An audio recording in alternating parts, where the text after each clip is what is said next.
Hi, and welcome to Unlimited 3D. In this video, we'll cover the setting up of default materials. The model has already been set up with all materials on our platform. In order to showcase the topic we're talking about, let's select a part.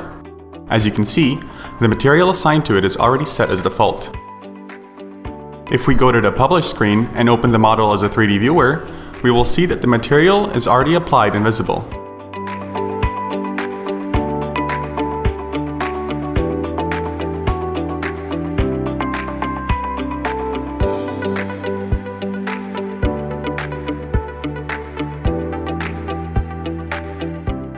Let's go back to the editor and make some changes. To the same part, we'll assign a different material now, but not set it as default.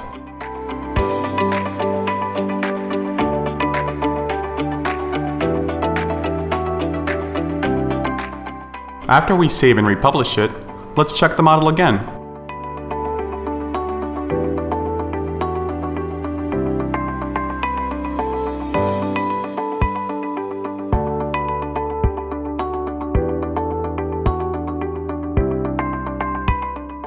The part onto which we made changes still has the material that is assigned as default, and the blue one is not visible when the model appears in the 3D viewer.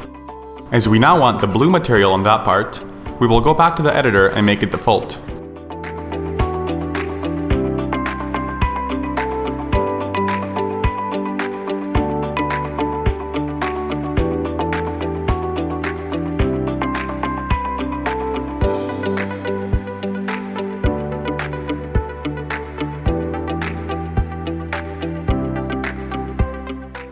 After republishing, this change is visible and our blue material is default on the desired part. From this example, it is clear that by setting the default materials, we determine how the model will appear when loaded.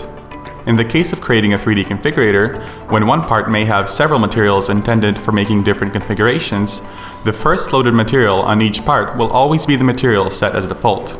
Also, it is important to note that before publishing a solution, you should make sure that each part has its default material assigned. If you have not done so, the model will be rendered without materials and will not look like it does in the editor. Thanks for watching. We're looking forward to having you as a part of our community.